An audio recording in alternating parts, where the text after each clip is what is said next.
Hello everyone, welcome to Ken Studies. आज है 14th of August. Start करते हैं आज के एमसीक्यू क्वेश्चंस। आज का फर्स्ट क्वेश्चन है, which company was the principal sponsor for the team India at the Paris Olympics 2024।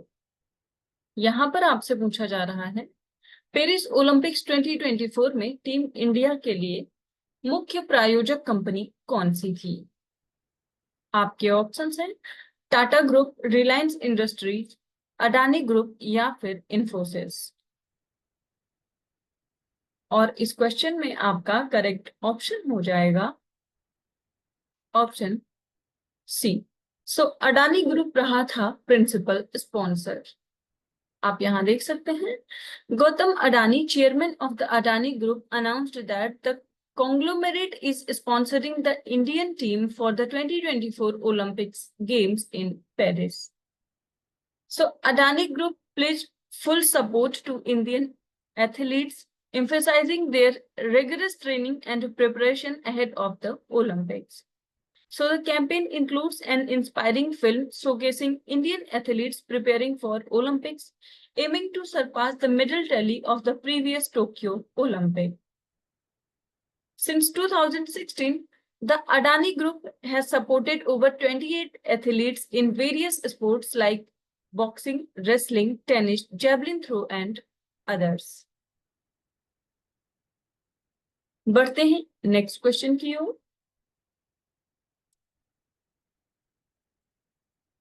The Indian parliamentary delegation to the 10th BRICS Parliamentary Forum in St. Petersburg, Russia। यहाँ पर आपसे पूछा जा रहा है, रूस के सेंट पीटर्सबर्ग में 10वें ब्रिक्स संसदीय मंच में भारतीय संसदीय प्रतिनिधि मंडल का नेतृत्व किसने किया। आपके ऑप्शंस हैं ओम बिरला, हरिवंश चौधरी, शंभू शरण पटेल या फिर उत्पल कुमार सिंह। यहां पर आपको बताना है कि 10th ब्रिक्स जो पार्लियामेंट्री फोरम है, उसमें इंडियन डेलीगेशन का नेतृत्व किसने किया है। और इस क्वेश्चन में आपका करेक्ट ऑप्शन हो जाएगा ऑप्शन ए।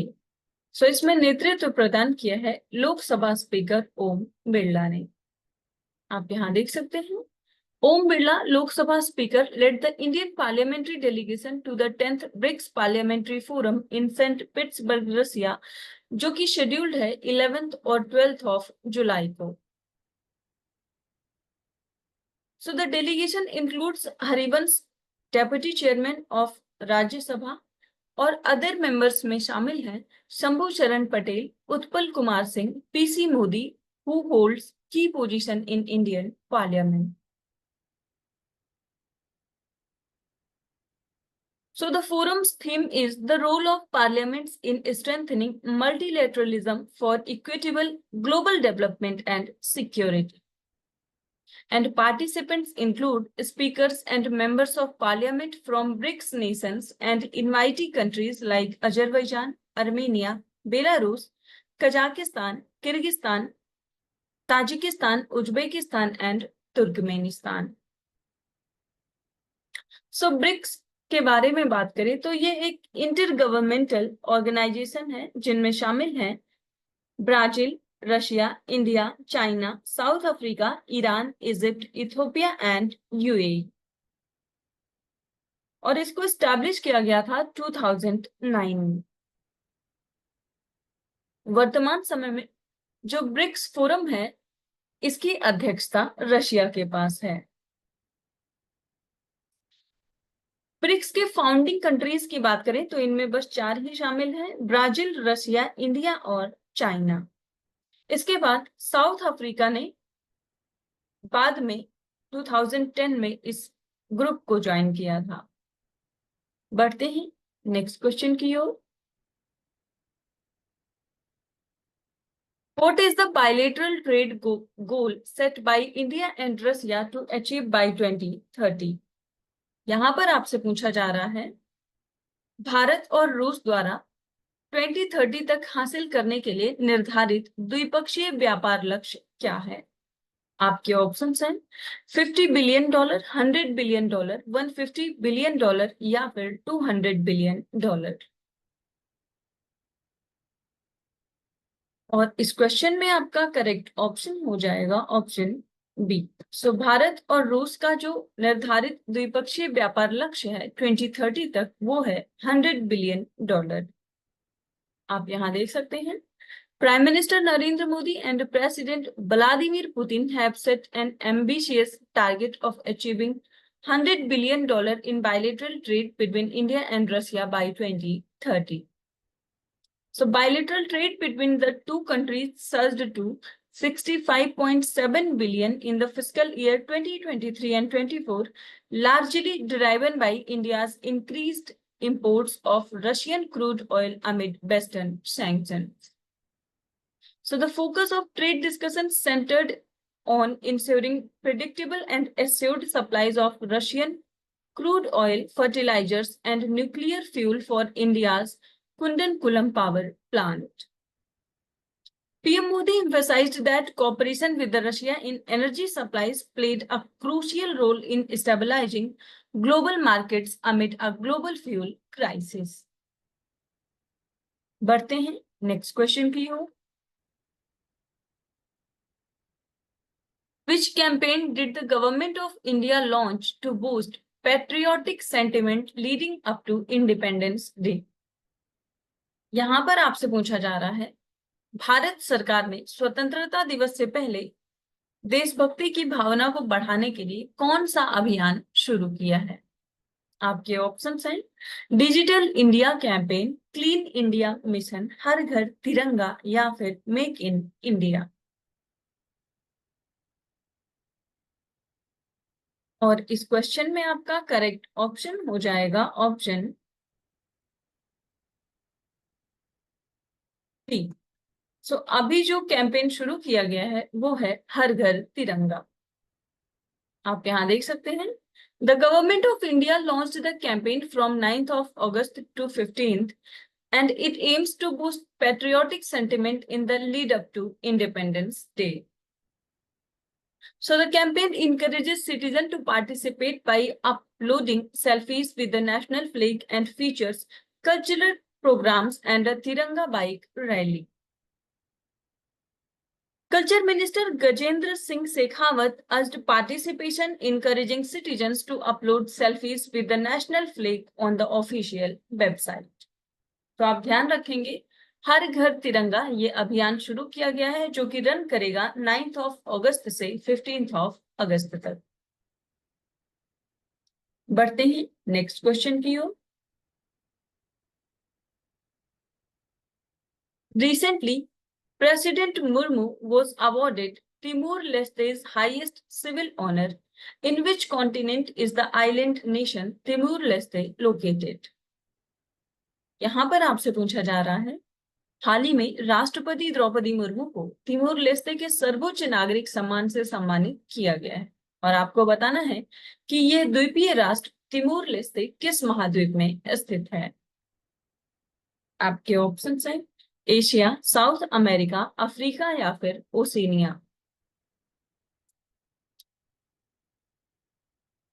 और इस क्वेश्चन में आपका करेक्ट ऑप्शन हो जाएगा ऑप्शन ए।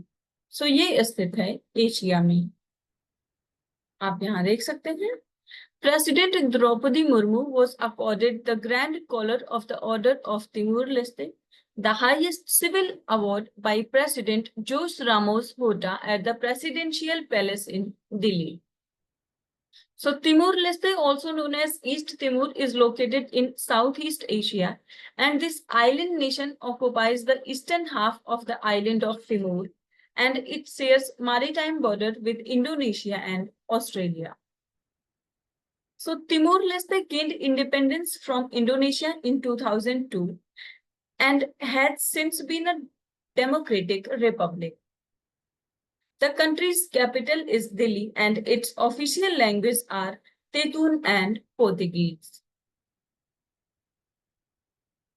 बढ़ते हैं नेक्स्ट क्वेश्चन की ओर। In which state was India's first rice ATM launched? यहाँ पर आपसे पूछा जा रहा है, भारत का पहला राइस एटीएम किस राज्य में लॉन्च किया गया? आपके ऑप्शंस हैं वेस्ट बंगाल, ओडिशा, तमिलनाडु या फिर Maharashtra.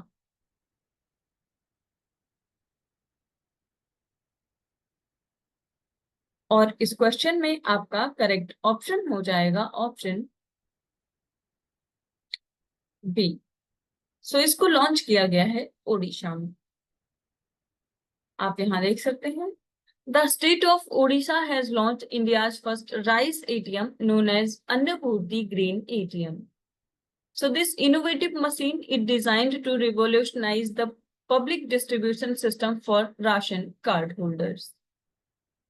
The rice ATM can dispense up to 50 kg of grain in just 5 minutes and it operates 24/7.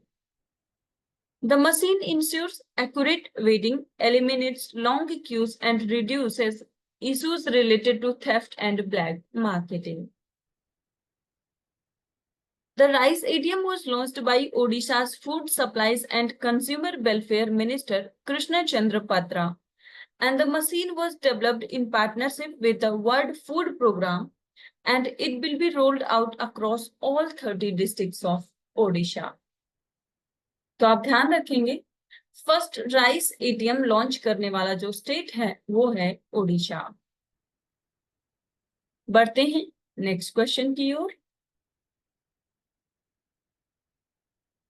Name the top 3 richest people in the world in 2024 as per the recently unveiled Forbes index. यहां पर आपसे पूछा जा रहा है, हाल ही में जारी Forbes index के अनुसार 2024 में दुनिया के 3 शीर्ष सबसे अमीर लोगों का नाम क्या है, ये आपको बताना है। आपके ऑप्शंस हैं Elon Musk, Jeff Bezos, Mark Zuckerberg. Second option Jeff Bezos, Warren Buffett, Mark Zuckerberg. Third Elon Musk, Bill Gates, Larry Page या फिर Bernard Arnault, Larry Ellison and Sergey brain.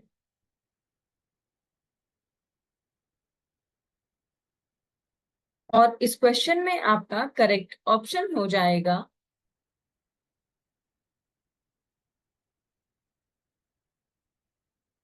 Option A. सो जो world के top 3 richest जो people हैं उनमें हैं Elon Musk, Jeff Bezos and mark Zuckerberg. आप यहाँ देख सकते हैं, the top 3 richest people in the world in 2024 are Elon Musk, Jeff Bezos and Mark Zuckerberg. So Elon Musk with a net worth of $222 billion is the richest person globally, primarily due to his stakes in Tesla and SpaceX. Jeff Bezos ranks second with a net worth of $185.1 billion, largely from his involvement with Amazon. And third, Mark Zuckerberg is the third on the list with a net worth of $178.6 billion, mainly from his ownership of Meta platforms.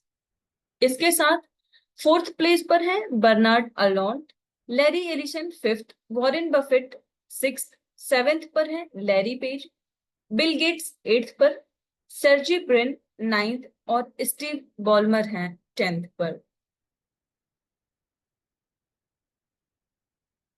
आज के current affair session में इतना ही। Thank you for watching. Do like, share and subscribe.